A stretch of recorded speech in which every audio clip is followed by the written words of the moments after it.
Joining us right now with more on U.S. China relations is former Commerce Secretary Carlos Gutierrez. He is now the co-founder and executive chairman of Empath.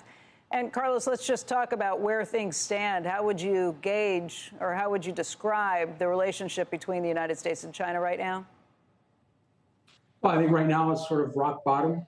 It's the worst I've seen in a long time. But I think this meeting is very positive. I think the fact that Secretary Yellen is there it's an opportunity for a change. It's an opportunity to improve things. I think she's doing a great job. I think she's on message.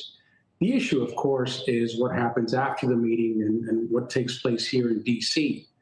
But I don't expect anything to come out of it. I don't think the Chinese will pull back on the two minerals that they are holding back from the U.S. as of August. But it's a start, and we have to start somewhere. And I think this is a great place to start. And Secretary Yellen, by the way, I think is the right person because she's going to talk about economics. She's going to talk about business, as opposed to just, other areas that are very contentious. We are maybe at rock bottom in terms of the relationship if you look over recent decades, but I think there's a reason for it, too. I think there's probably not a way to put things back together the way they were before because there are a lot of questions about national security and making sure that we see things differently post-COVID, too, of making sure that we're not too dependent on one nation as we have been to this point. Yeah, that's right. And I think a lot of the things that we're doing will pull supply chains out of China or will encourage companies to do so. Companies doing business in China will invest in China for China. But, this is it's a fine line, the difference between de-risk and decouple. But if you look at trade, trade is at an all-time high. So this notion of decoupling is, it's just a word. It's not really happening. We're continuing to do trade.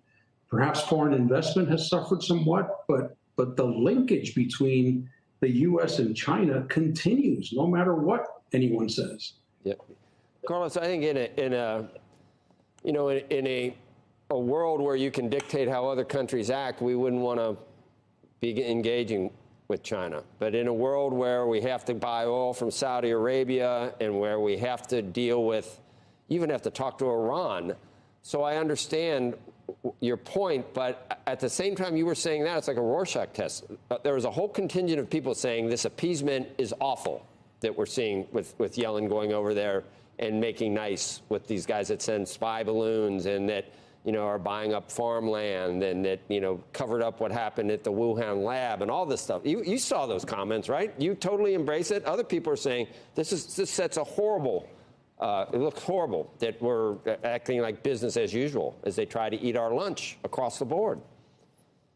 Well, what's happened in the past, I agree. There's some things that have been totally unacceptable, but what we're doing is avoiding things getting worse.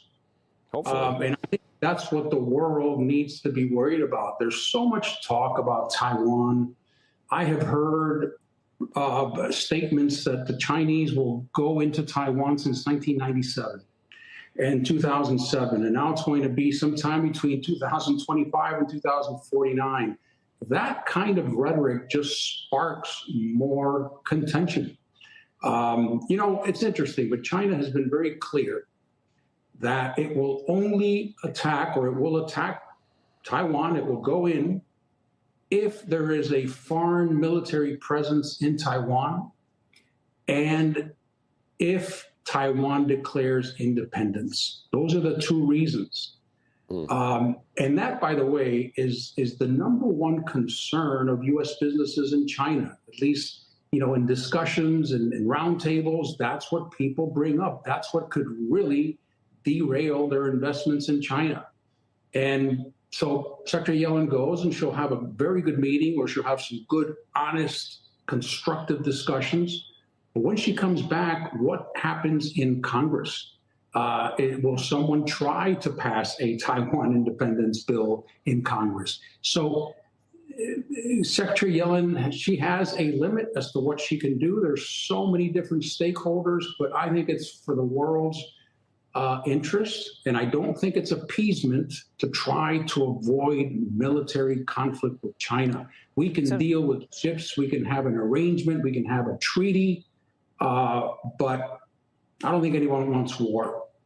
But do you think Nancy Pelosi visiting Taiwan then was the thing that got us to this rock bottom point? I mean, I can look at so many other issues, from saying we're not going to sell them semiconductors to just broad trade issues that go beyond. What was that? I think that was a sore point. You know, I don't think it was.